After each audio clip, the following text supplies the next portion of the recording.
Hi, Dan Meisner here. I just talked to a guy named Jason Scott. He's the guy behind textfiles.com, and he's also part of the archive team, which rescued almost a terabyte worth of information from Geocities before it closed down, and they're now set to release all of the Geocities data that they grabbed as a torrent file in the near future. I'm doing a story about this for my CBC Radio Technology column on Tuesday afternoon, and this was way too interesting to cut down to a couple of short clips, so I thought I would just post the whole audio here on the website. Enjoy. Hi, Jason. Hello. A terabyte of Geocities. Can you give me a sense of what's in there? Sure. It's a little less than a terabyte. Boy, terabyte sure sounds awesome, doesn't it? We're compressing all of these files, so it'll be even less for people to transfer. But when it unpacks, it comes out to about 902 gigabytes. These are all websites that date back as far as 1995 and as late as mid-2009. And what they are websites that people could start up for free. Now, at a time when this all began, which is about 1994, 1995, this was a really interesting era where a lot of internet companies, to get attention, were giving away services for free so that kind of people who were unsure if this internet thing was worth their time would be able to come on, try it out, use the service, kind of just feel around. And so they got a rather limited, by our standards, disk space of about 10 megabytes. And they could put up websites. And, the thing is that one of the aspects of this that may have been lost in the last, almost 20 years is that at the time, printing a single color page off a laser printer was going to cost you $1.25 down at the local copy shop. The idea of printing in color was something that you kind of sat back and thought about whether it was worth it. And here was a case where people could create full color, images included, audio and sound included websites, essentially for free, and perhaps reach an audience greater than anyone in their genetic line may have ever reached. And they could talk about anything. So you're talking about sites that go everywhere from family trees, genealogy, history, to thoughts about pop stars, thoughts about movies they like, quotes from movies they like, basically a lot of the same stuff we see now, except done at a much smaller scale and by people who weren't being given any real major tools or ideas of what a website should look like. The standards are still fluid. It's not quite clear what you should do on a website, what's allowed. It's completely new territory for both the people hosting it and the people creating things on it. And so over time, this website starts to fall by the wayside. It's acquired by Yahoo in 1999 for almost $3 billion, and then kind of falls apart. People don't pay attention to it. It becomes kind of a joke. Nobody's really paying attention. So by 2008, 2009, while there's a lot of stuff on there, it's considered to be passé. So people have moved on to Facebook and using other hosting services and so on, where they get much more space for very little money. And so Geocities has become kind of this dormant place. It had kind of gone stagnant. Right. I mean, people were still using it, but the nightclub wasn't the hot place to be. You could go in and get a drink anytime, but nobody really went there in terms of thinking of it as the place to be. Now, one of the side effects of all this, though, was that, in fact, it was holding tens of thousands of somewhat important sites of static information. For example, family trees, stuff that, people finished the work or got pretty far with a few generations, and then suddenly didn't need to, update anything recently. Or people created video game guides. Well, the video games didn't change, so the information was the same. And a lot of times, even now, when you look up things, you will find, oh yeah, the best place to get this is at this Geocities account. And you go there and it's not there anymore. Right. So it actually had, it's kind of thinking of it as one of the libraries instead of thinking of it as a hot bookstore. You weren't going to get the newest Thoreau novel, but you kind of had to go down to the library if you wanted to find out who bought what at the local, city hall. You wanted to find out, where things were 10, 15 years ago. You went to GeoCities. So, it had both of it was stale, but it was stale like a book. Right.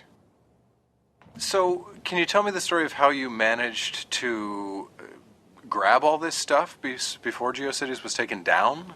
Sure. One of the things that's kind of getting bandied about is that we downloaded all of GeoCities. Absolutely not. We tried to go at it as a kind of when I first helped start Archive Team, we knew that we were running into various issues that some people are worried about, like copyright and the fact that we tend to take a rather hostile position.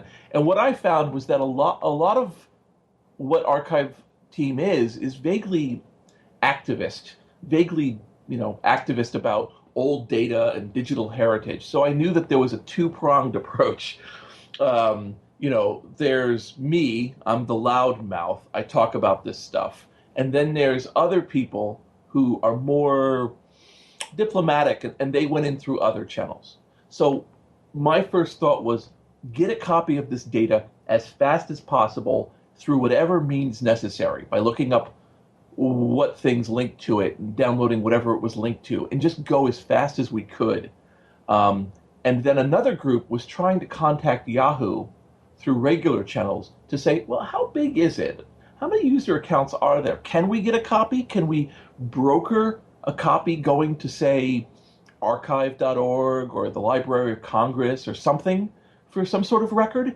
And so the people on the diplomatic side, by the way, were just essentially stonewalled.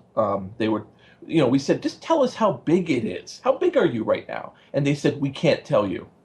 How many user accounts? Can't tell you. Will you talk to somebody about duplicating it? We don't have anyone we know to ask that. Basically that's what they got on that side. On our side, we basically had a bunch of volunteers show up to an IRC, an Internet Relay Chat conference room, and kind of come up with strategies and ideas and all these different approaches to it. So one thing we found was that if you used a geosite too much, that is to say, you downloaded, I forget the exact number, but it was like something like 5 megabytes in an hour, it would freeze you out. This was kind of their way of making it profitable for them, or at least not too unprofitable. You were given 10 megs, and they said, and you have a gigabyte of bandwidth. But what they really meant was, you have a gigabyte of bandwidth divided by the time. So every hour, your website can only put out this amount of information. Therefore, across the month, it's a gigabyte. So basically what happened is you'd use a website, you'd hit refresh 5 times, and it would go, oh, sorry, come back in an hour. Right. This effectively penalized successful sites. Exactly. On one level, it's, well, maybe you need to go get a real site right now. But on the other hand, it was really very anemic, actually. And we discovered that. We were like, oh, God, what do we do about this? So we start kind of going, well, certainly they must not block out Google. They must want Google to link to them. So, basically somebody figured out that if you identified yourself as something with the word Googlebot in it, it would not put that limit on you. So if you pretend to be a robot.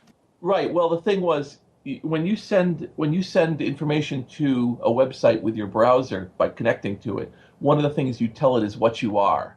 You are Firefox, you are Internet Explorer, you are Google Chrome, or you say, I'm a program who wants to get the information. And what we found was that if we said, oh, we're not the Googlebot, it would go, okay, Googlebot, come on in. Because they just had no way to really know what Googlebot was going to call itself, so the word Googlebot. So we're not lying. We're specifically saying we're not the Google bot, but it took away that limit. And at Right. that point, it was open season.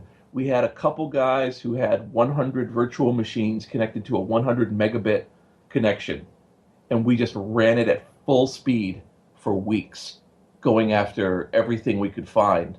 The original stuff, ironically, the older stuff was easier to find because, you know, GeoCities had this very experimental outlook on websites. They made them into neighborhoods. They said, "Oh, here's the science fiction neighborhood, and there's little streets on it named Moon and Jupiter, and you could choose where to live."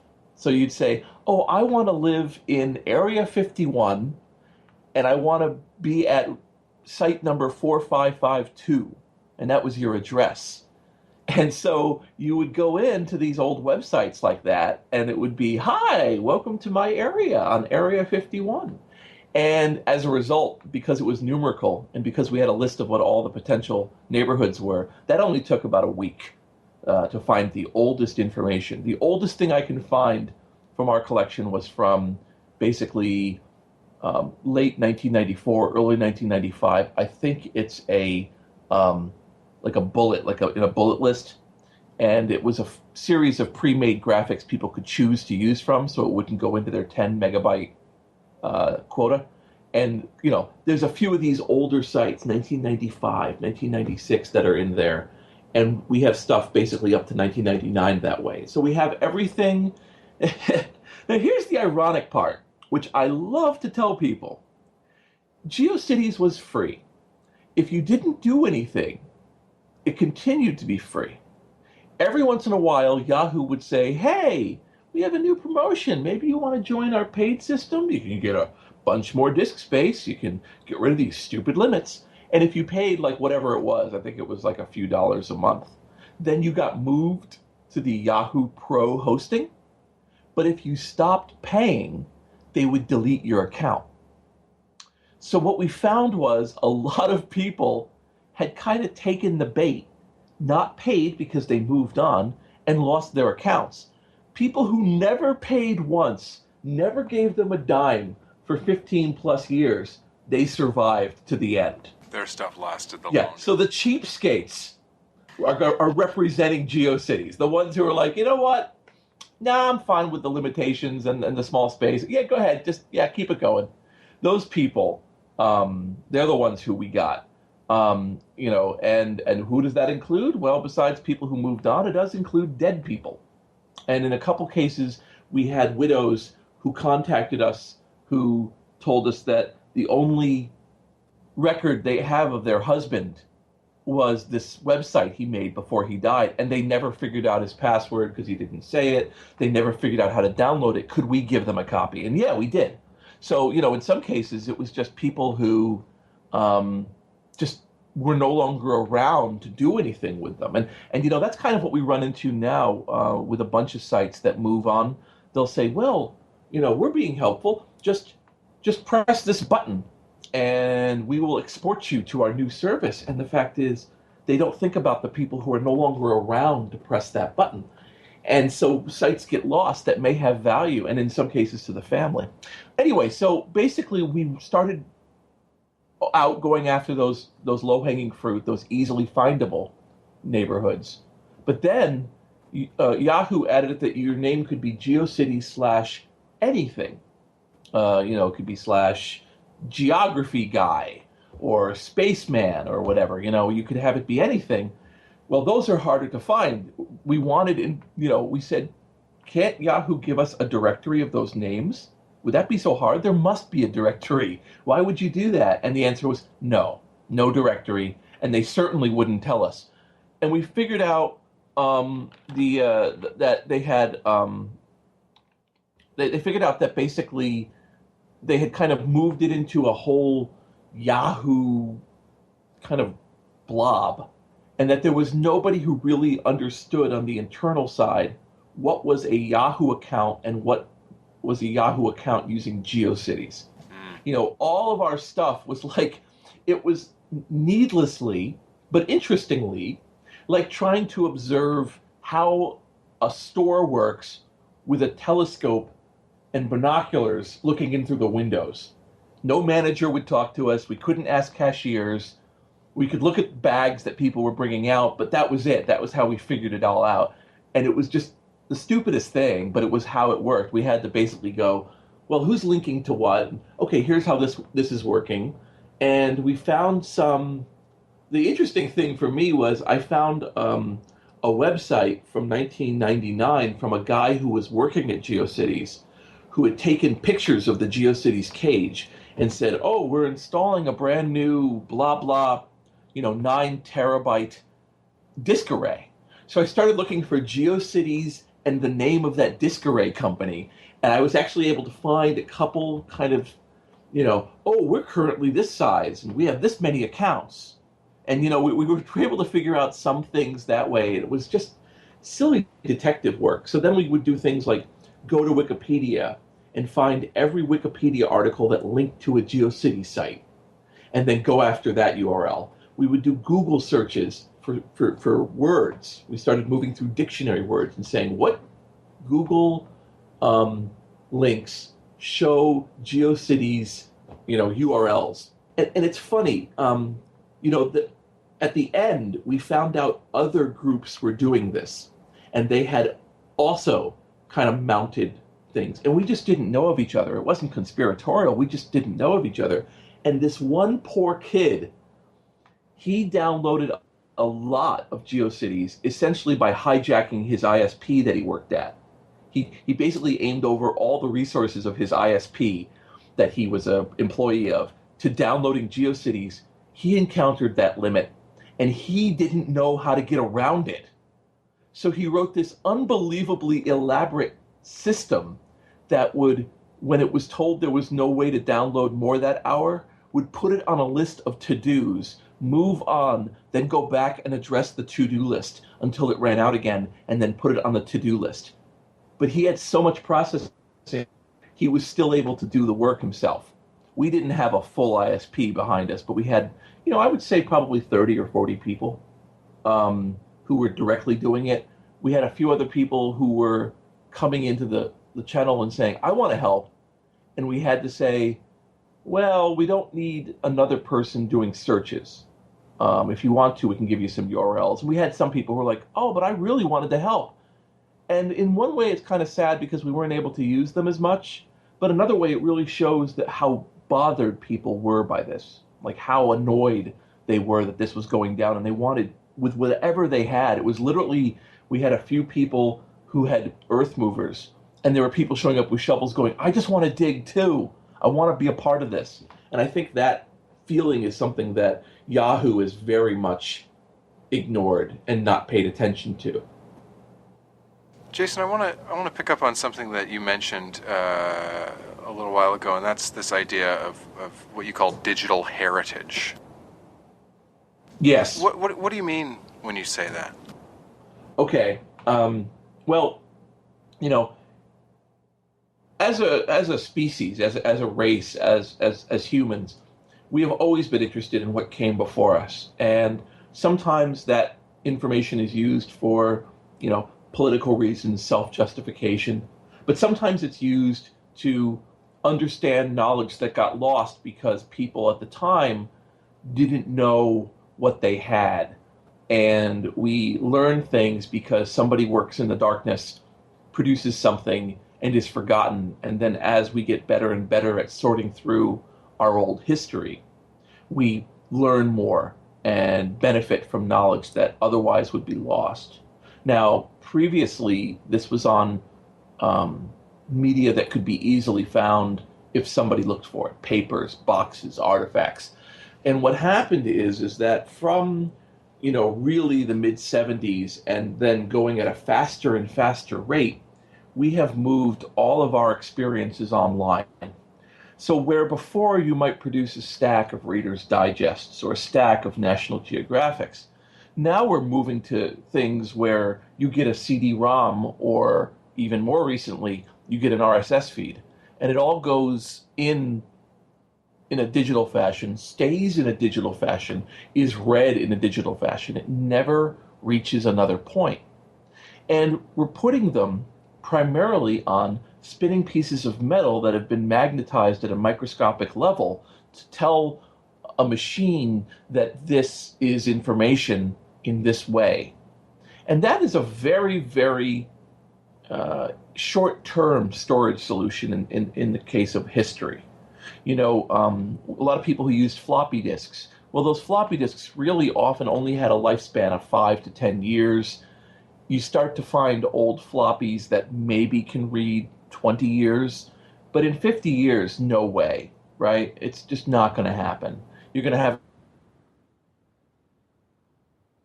you're going to be game from 50 years ago, whereas with say paper, you would be surprised to hear that it didn't survive 50 years and somehow deteriorated and died. You're sad it happened. It was unusual. Whereas with something like digital stuff, it's gone. And we're putting our people's knowledge, our history, things that happened, and even more tantalizingly, audio recordings, video recordings, things that have real impact, and we're putting them all digitally.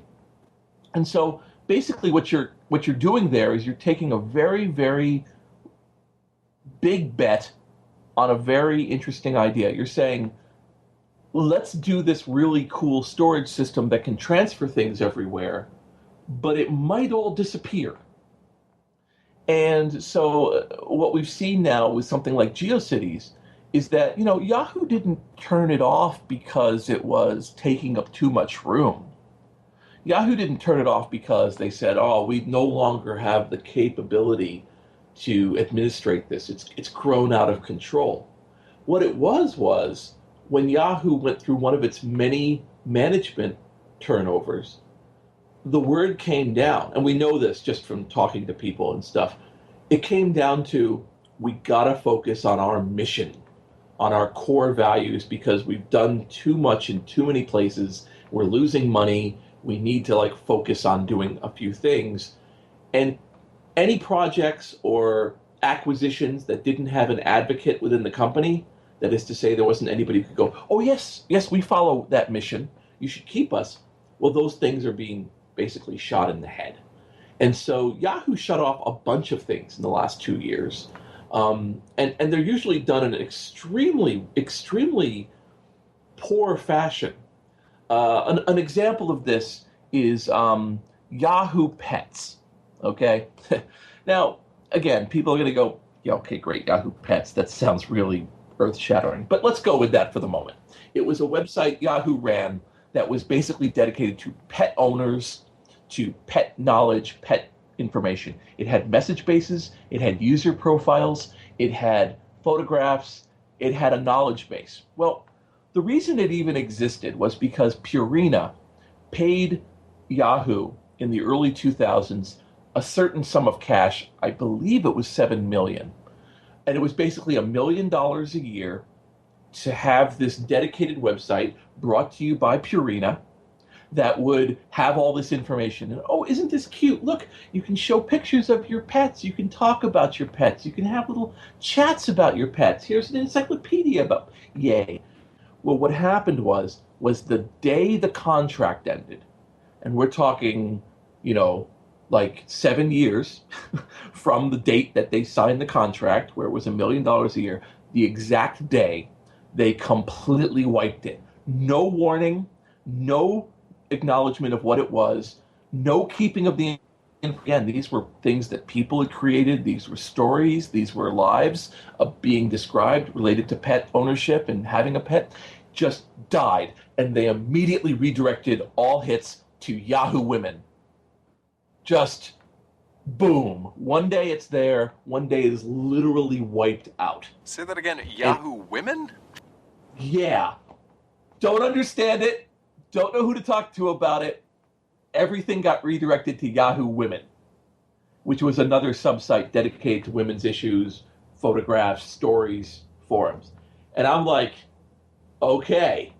And that sort of cavalier, somebody said, okay, well, the contract's out. Let's not try to tell the community it's time to move on. Let's not give people a moment to figure out what they want to do. It's just gone.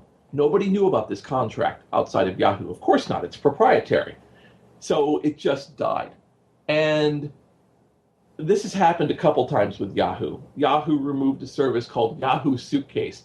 I love Yahoo Suitcase. It was basically, here's a place to store your stuff. Here's 10 megabytes. Like it literally was, here's 10 megabytes for you business people to keep your information and documents while you're on the road. Just stop on by the Yahoo sponsored file space, Yahoo Suitcase. Well, one day they shut that off. And I'm like, you didn't have a spare USB key to keep what was probably maybe a gigabyte of information around for free? So basically, what you had here was on one side, people go, well, who cares? And that happens a lot in history. People go, really? This was an entire, newsletter dedicated to people who collected lollipops. Who cares? And they say that about a lot of things. Oh, well, here's this little tiny Appalachian town that happened to keep their own money because they didn't trust outsiders. So they had scrip and they traded it among themselves and didn't want to do it. And all the people who owned it died. Or I think we just had the last native speaker of the Cornish language die a few years ago. We had basically tons of human languages die. And the answer is, well, who cares? Nobody's around. And the answer is, all of that was a part of our heritage, part of our living. We chose to live it through the Cornish language. We chose to live it online on Yahoo Pets. We chose all this stuff. And we have decided, often by inaction or decisions, to say it is now completely gone, with no recourse, no bringing it back, no existence. That is what I'm talking about with digital heritage. When you think of it that way, it holds a little more weight, at least for more people, I think, that initially thought, well, who cares? It's Geocities. Who cares? It's Yahoo Pets. That's the stuff. And that's, the central thesis of how I talk about it now is where I make a mention of things like the fact that where I used to live in Waltham, Massachusetts, there's this river, the Charles River, and it was a center of industry. Waltham was Watch City. It was the capital of watchmaking. Well, all of these places, these textile mills, these mechanical places, they would dump their garbage into the Charles River. And you could actually tell what the later fashions would be for the next year based on what color the Charles River was. You never wanted to swim in this thing. Right. It was a joke, right? It was a big deal when one of our governors, William Weld, dove into it at a press release to basically demonstrate that it had gotten safe enough that it wouldn't murder you upon jumping into it. And so you can go, that's awful. How terrible it is that these people were dumping the garbage in. But the fact is, no crime was really being committed because they were all doing it. It was okay. The river was part of your business. You dumped your garbage and waste into the river. What happened was that people started thinking of the river as an entity worth saving, and it became unwise, it became shameful, it eventually became illegal because people thought, this isn't right. Well, right now I'm watching people give no warning to downloading sites or a token warning. I had one place basically give their own accounts 7 days around the Christmas holiday to get basically a year of work off of the site. And I said, why over the Christmas holiday? People are going to not be around. They're going to find out when they come back in the new year. And this person basically said, oh, it's not around the Christmas holiday. We announced it on December 20th. They had 5 days before Christmas. And I get very annoyed with these people and I try to shame them and so on. But I also recognize that they are the textile mill dumping the waste into the river because that's what you do. It's not considered really shameful to do this. It's just considered business. It's just data. And I think what's going to happen is we get to a sea change where data retention, especially of private or user generated information, is a procedure, a boring procedure that needs to be followed. So you can't just dump it. You gotta maybe take it offline, but you gotta retain it for a year or two. If a person comes and says, I'd like this information, if the family of the person comes and says, we want it, they give it to you. So I think that's the greater thing that's going on here, that stuff like this Geocities crawl will not be needed. That's my hope. But it's going to take a while for people to think in that way. So and it seems pretty clear that leaving the archival of this up to companies might not be the best idea. Who should be in charge of sort of the long-term archiving of this kind of digital ephemera? I proposed a company idea because, of course, we're America and we have to think about every solution in terms of some sort of commercial outlook. And the closest analog I came up to was towing companies. So if you have a car and you park it in a no-tow zone because they've put up some unbelievably complicated thing, or you didn't know that this vacant lot was actually owned by a video store and they're going to have you towed, you show up and your car is gone. Now your car is very important to you, and it's a major investment. And it would be devastating for you to have your car taken off somewhere and burned. Well, you left your car in a no parking zone, and so we burned it. That would be terrible. Well, we know this. So for years and years, there have been towing companies, and they have very specific rules. You can tow the car. You can't damage the car. It's understood you have to do certain things to move it. That's just considered part of the deal. They might scuff the front of your car towing it. They're going to tow it to a lot. That lot has to be that lot is registered with the police. The police know if they get a call and you were parked here, oh yeah, you got to call Jake's Towing. You go to Jake's Towing. It's awful. It's this big, terrible thing outside of town. Who knows how you had to go get to it. There's some fat dude in a little booth who doesn't care about you, who's like, yeah, give me $150 and you can take your car back. You give him the $150, he points to the general location it's in, you go and let yourself in, and you drive away. You're angry, you're annoyed, it was unpleasant, you're probably a little bit buzzed because you were out drinking, you're a bunch of people, you thought your date was going to be a hot date, you've ruined the date, all these things, but you got your car back. You never once thought, I'm never going to see my car again. Well, I kind of foresee a world where you have a company, and the company's named something like Web Vault or Data Vault or whatever, and GeoCities shuts down. They go, okay, your account is at Data Vault, and what they've done is they've given Data Vault a name of all the user accounts and all of the files, and Data Vault just sits there, and you're told, okay, call this number, 1-800-GET-DATA, and you call it up, and the person goes, hi, what was your user account? And you go, it was Michael. Oh, what was your password? It was also Michael. Do you have your billing address from when you did it? Yes, here's my billing address. Great. Give us $20 and we'll mail you a CD or a DVD-ROM with your copy of your data on it. And it'll come to you and it'll be in a weird format. It'll be kind of weird, but you got it. You got your data. You never once thought your data was going to be burned down.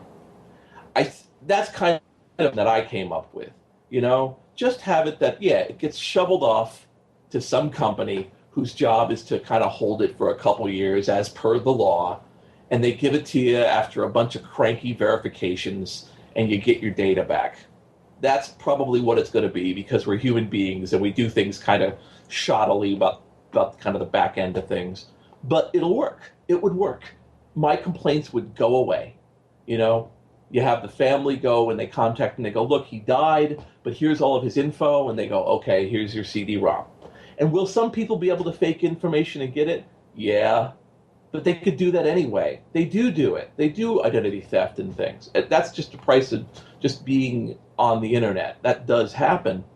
But to me, the more important story is that all of this data will be retained beyond some randomly made up number. Google goes between like 6 months when they announce they're going to remove your data. I've seen companies I had one company say it was going to be a week, and then they had to shut down that night because the money was so bad. And I assume somebody in their group was like, look, why are we even paying to keep the servers up? Just shut it all down right now. And they did.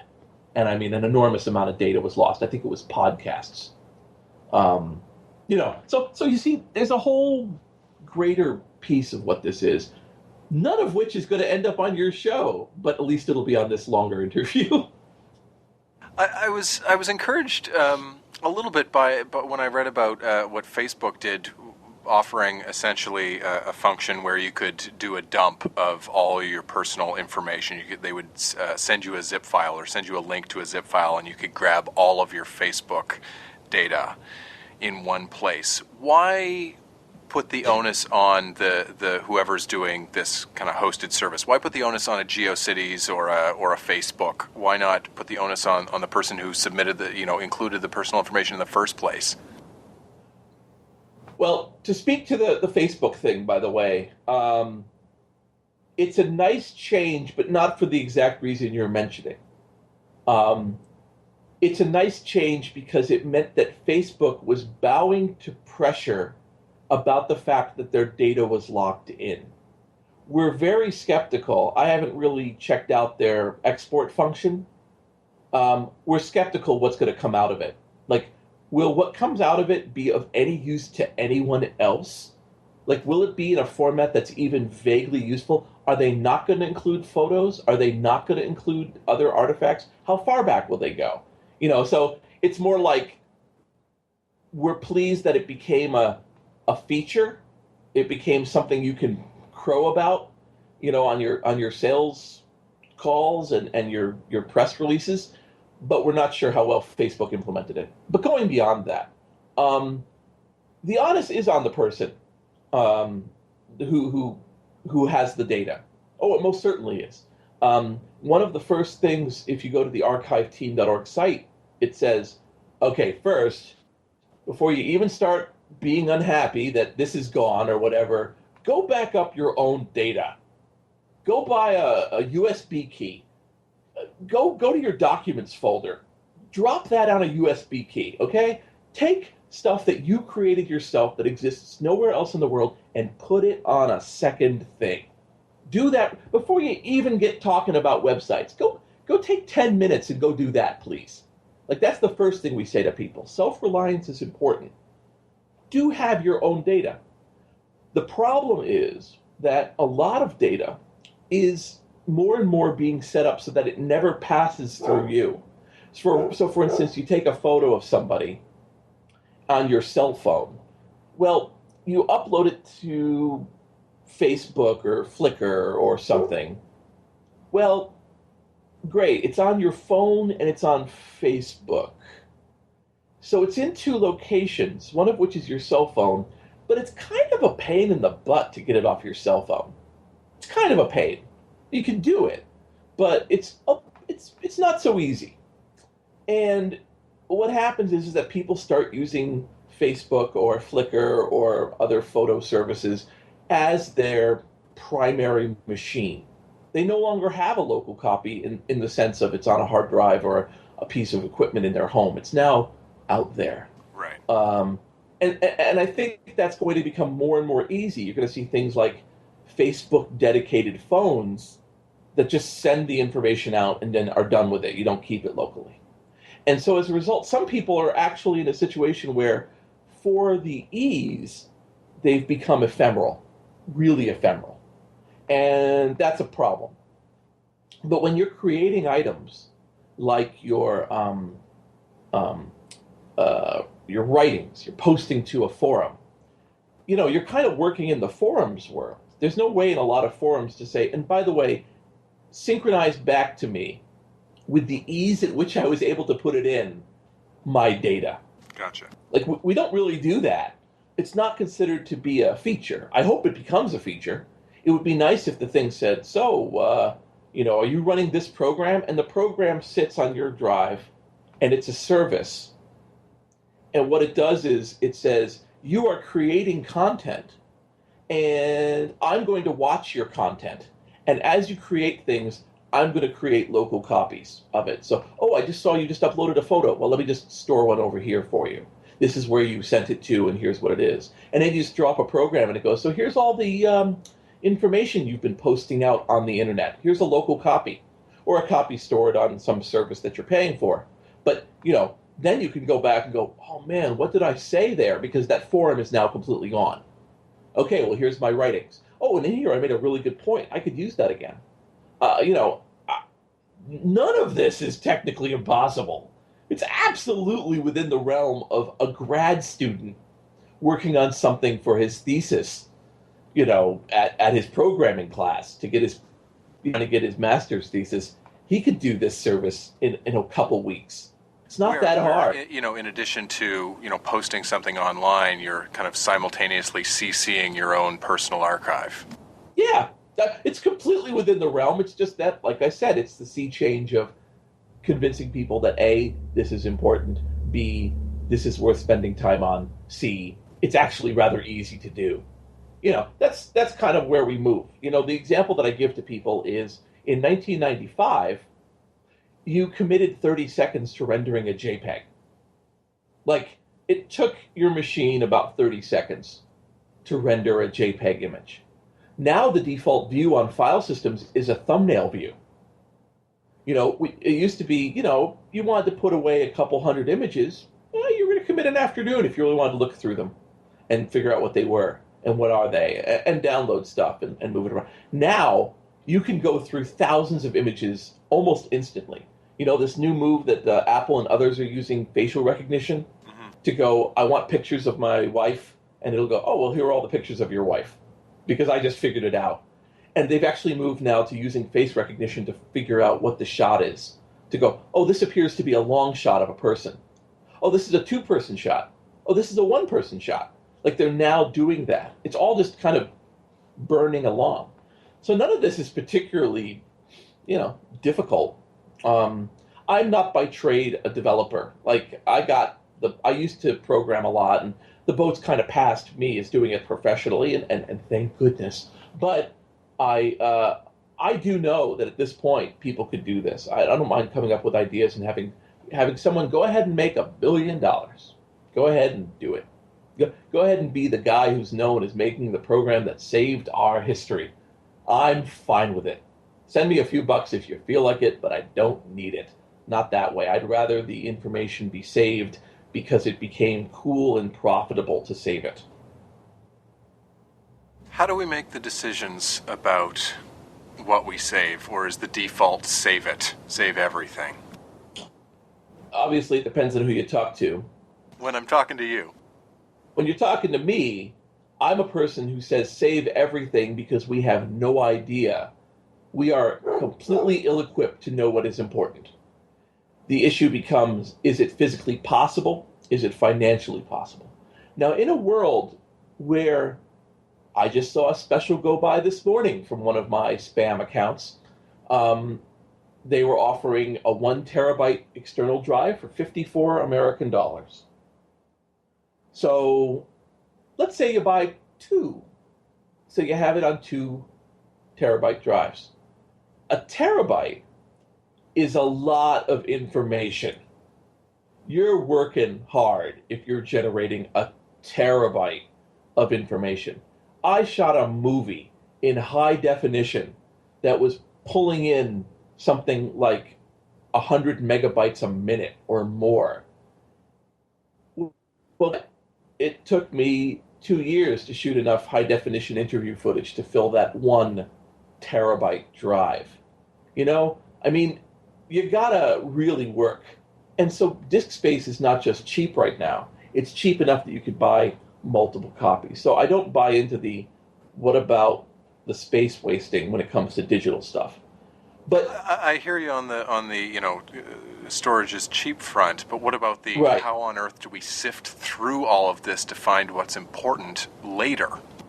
it's to me just another analog to the JPEG took 30 seconds in 1995. We use thumbnails now. We have agents that sit next to us and tell us what kind of images we're looking at. We're getting really good at going through a lot of information and having it make decisions based on the character of the information, of making choices. So you say, man, I would love a picture of my wife, and the thing can go through your hard drive and tell you, well, here's all the pictures of your wife. A process that would have been a painful bunch of days is now instantaneous and in the background. Like, I have great faith in our ability to become better and better at it because so much of our economy depends on it. So much of our economy depends on sifting through data to find things. But So you're beyond you're, you're that, of the mind that it's not information overload; it's filter no, failure. I think information overload is a very silly term, and I've seen it used way too much to sell something. Like to go, oh God, there's so much going on. What do I do? Well, here's a solution for X amount of money. I mean, like I see it used that way, and I see it used by people who want to indicate that somebody is not. People today are unhappy or experiencing shorter attention spans. Um, it's hard for me to buy into that. That is in fact what you call a filter failure, or I call it a user interface problem. Using Facebook generates an awful lot of data. I mean, an absolute ton of data. They're generating a lot of data based on what you're clicking on and all your friends. You have hundreds of friends if you're lucky, and they're all saying things, and it's making decisions for you, and you can choose to look at specific things, but you're generating this, but you're able to kind of keep on top of it pretty much. But your footprint is huge. Um, Similarly, with a lot of photo sites, you're uploading tons of data, tons of photos, but you can say, I took all of this stuff from this date because it's all kind of baked in by the camera. So you can actually go, oh, you don't have to retain what photos did I take on my birthday last year. You can say, show me all the photos I took on my birthday last year, and it'll present it to you. I'm not, I don't have that kind of worry. I mean, I've got footage from news programs from the early 80s with online newspapers trying to become a reality. And it's going, right now, it costs you $5 an hour to use this service, and it takes you 2 hours to download all the text from all the stories. So, it's just not realistic right now. It's just not the thing you want to seek for. We are well past that day. It is not $10 to download a copy of a newspaper now, right? It's on your phone, and it's been separated by your interests, and you're flipping through it instantaneously. Like, I don't think that's our position in the present to make decisions for the future as to what's good and what's bad. Like, we really don't know. And so, where we can, save it. Do you need to look through all of it? No. Do you need to be concerned that there's so much of it? I don't think so. I think the problem right now is a lack of worth applied to it, and people delete things all the time.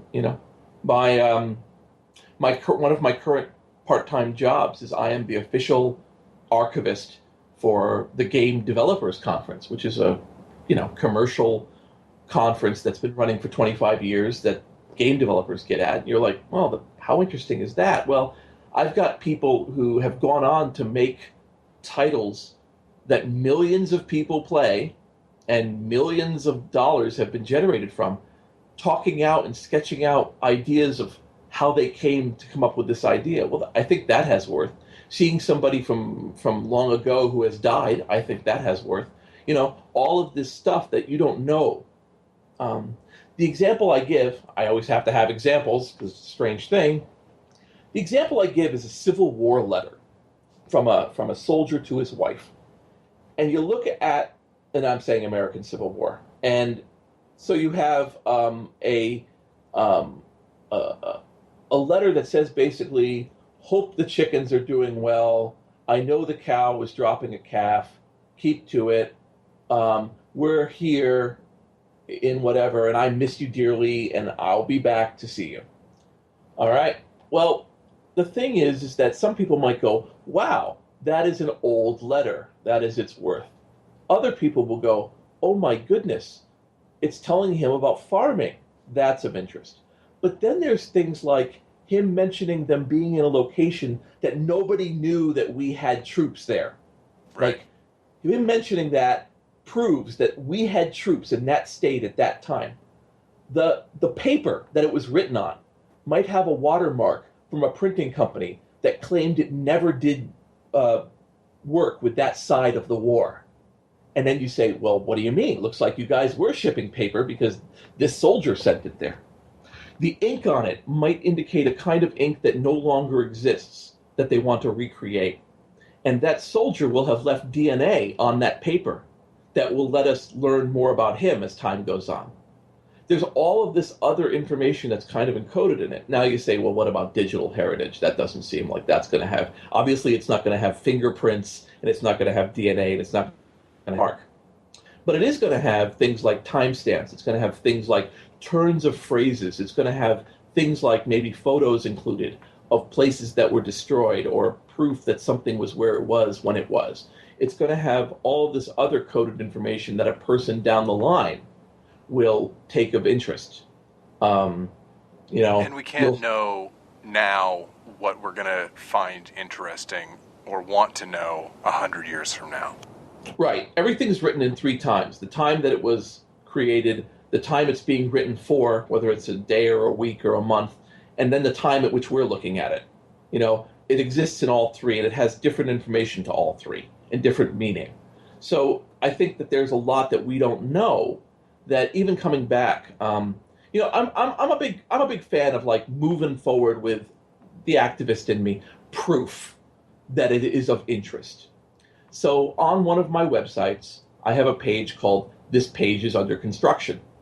And on there are thousands of under construction animated images. They're hilarious. And this thing has been hit so hard by so many hundreds of thousands of people since I put it up a year ago.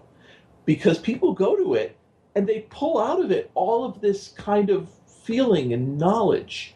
At one time when you created a website in the late 90s, you proudly declared what browser it was made for.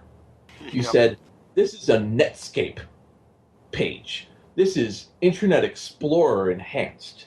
This is for Opera. Well, you could be cheeky and say it was designed for links. Right. You could create a website a certain way, and then you proudly declared it. Well, I put up a page of nothing but Netscape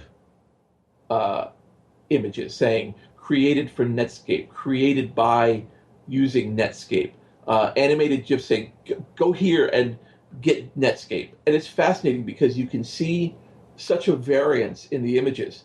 In some cases, the image is the exact same one as one you just saw, but it looks awful. And on one level, you go like, well, this is an awful version of that other one. But what you have to realize is it means somebody re-encoded the image to get back 1 or 2 kilobytes so that they would have that space on their hard drive, on their website, so they could use it for other things. And the only way you know this is by comparing them. And you can see people making fun of other images, like Netscape. Netscape is terrible, and they use the image in the icon, but they've made it all look terrible. There's all this like weird other coded information. I remember what was the Internet Exploder parody icons? Right, Internet Exploder. You can see the different versions being announced: 2.0, 3.0, 4.0. You could see all of this great kind of, I guess you would call it, coded information based in this thing. So, to me, to get back to you asked at the beginning, what's in this collection?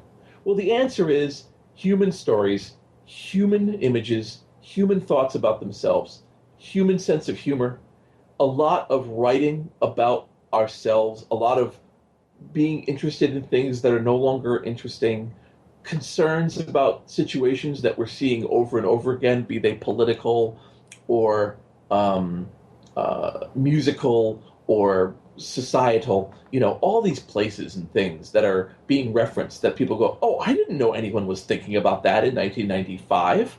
I didn't know that this person wrote this back then and somebody transcribed it because they happened to be there and they put it on their GeoCities site. All these things that we're kind of pulling out from that old data. People just like to walk around in it. Some people just go, well, it's a warning, right? It's how far we've come. Oh, thank goodness that you 12-year-old, you weren't around when this happened. You weren't there when it was just terrible and it took us an hour to download a website and we couldn't do this and multitasking was for the rich people. You can look at it with horror. It's a horror for you. It's not a delight. And for other people, it's a delight. They go like, wow, people used to code not using this, or whatever. A lot of times you'll hear, I think it's funny, another example that's kind of strange, but I like it, is if you listen to like mid-1970s music and you listen to it and you hear like a steady beat and it doesn't really kind of change, and then you hear horns kick in, you realize that's really somebody hitting a drum. That's really some horns. They had to go hire some guys to come in with horns and play that da once. And yet we in our modern era where you can push a button and create a lot of these effects start to forget the effort that went in to make a sound that now we do automatically. Yeah. And having that old music available helps you really understand that. You start to go, oh my goodness, well, who did those horns? Well, we have records. We found out that it was the Tower of Power, and the Tower of Power were doing studio work. And it turns out these 15 different songs that we would never even associate, they all had the Tower of Power on them. So let's go try to find out more about the Tower of Power. It all becomes a jumping off point to learn more about ourselves. So, that's the kind of thing I think we're seeing. Jason, as someone who had a GeoCities site in the middle of the 1990s, I must thank you. Oh, thank you. I always want to make very clear, I'm a loudmouth. I get attention. I am one of what must be well over 100 and 200 people who have helped with both this GeoCities project and other ones. We are approaching a whole bunch of things. Not all of them are public yet. Not all of them are discussed yet. I hope they will be. But I'm a loudmouth. But let's never act like it's Jason Scott saved GeoCities. It's Jason Scott and a bunch of people worked together to save as much of GeoCities as they could before Yahoo killed it. Let's always make that the case, because I don't want to ever come off as like the guy. I don't mind being a spiritual leader, but I'm not the only one working here. There's some people working really hard. Duly noted. Good. Excellent. Thanks so much for your time. Really appreciate it.